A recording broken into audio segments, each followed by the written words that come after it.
আসসালামু আলাইকুম, বিসমিল্লাহির রহমানির রহিম। দর্শক, আবারও আজকে বহুদিন পর আসলাম একটি রাজা হাঁসের ভিডিও নিয়ে আপনাদেরকে দেখানোর জন্য, দুই চার কথা বলার জন্য। দর্শক, আপনারা যদি হাউস করে যদি রাজা হাঁস পালন করতে চান, তো এগুলো কিছুগুলা জাতের হাঁস আছে, কতগুলো রাজা হাঁস আছে বছরে একবার করে ডিম বাচ্চা দেয়। তে এই যে আমার যেগুলা রাজা হাঁস দেখতেছেন, এই হাঁসগুলা কিন্তু আমার ঘরে গ্রামে থেকেই সংগ্রহ করছি। একজন ভাইস্তার সম্পর্ক হয়, ওর বাড়িতে থেকে আনছি 10টা বাচ্চা। আগে আনছি 6টা, তারপরে আনছি 4টা, কমপ্লিট 10টা বাচ্চা। আরও ওর বাচ্চা আসছিল, সেগুলা কয় না আমি খামার করবো, তো সেগুলা বিক্রি করলো না। বাজারে পাওয়া যায়, কিন্তু আমি বাজার থেকে আনি না, কেননা বাজার হয়েছে হাঁস মুরগির বেমারি জায়গা।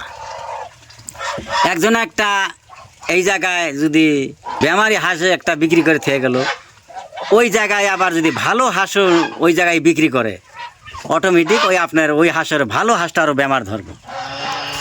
যার জন্য আমি আর বাজার থেকে সংগ্রহ করি নাই, আর সংগ্রহ করতে পারি নাই, যার জন্য এগুলাই পালন পোষণ করতেছি। আপনারা যদি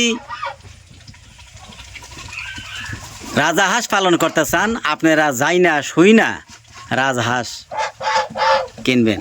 কিছুগুলা রাজহাঁস কিন্তু খালি পালাই সার হয়, বছরে 5টা 6টা করে ডিম, 7টা করে ডিম পারে, হয়তো 5টা করে বাচ্চা টিকে। এরকম করে বাচ্চা টিকে কিন্তু আপনারা লাভবান হবেন না। যেগুলা ভালো মানের ভালো জাতের রাজাহাঁস, সেগুলা আপনারা পালন পোষণ করবেন। কথা হয়েছে যে আমার এই 10টা হাঁসের থেকে আল্লাহর রহমতে আল্লাহর কাছে আশা আছে, এই বছরের ভিতরেই কমসে কম 60-70টা বাচ্চা ইনশাল্লাহ আমার সংগ্রহ করা সম্ভব আছে।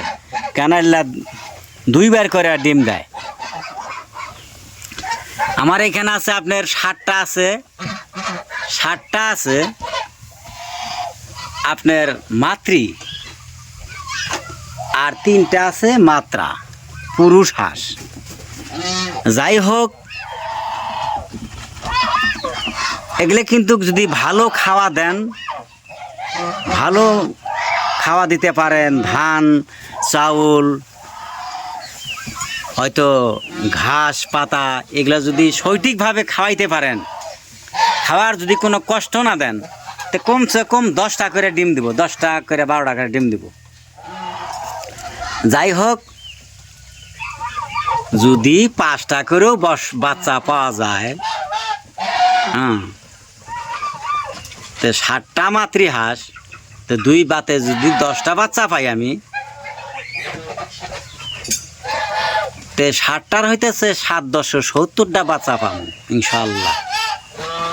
যার জন্যই আপনাদেরকেও বলি, যদি যে কোনো ধরনের খামার করতে চান, আপনারা হাউসাও না করে কম করে আনবেন।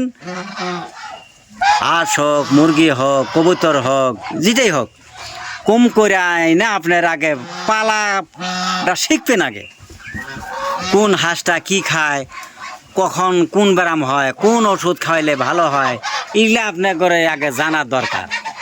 না যাই না কোনো কিছুতেই হাত দিবেন না। যাই হোক,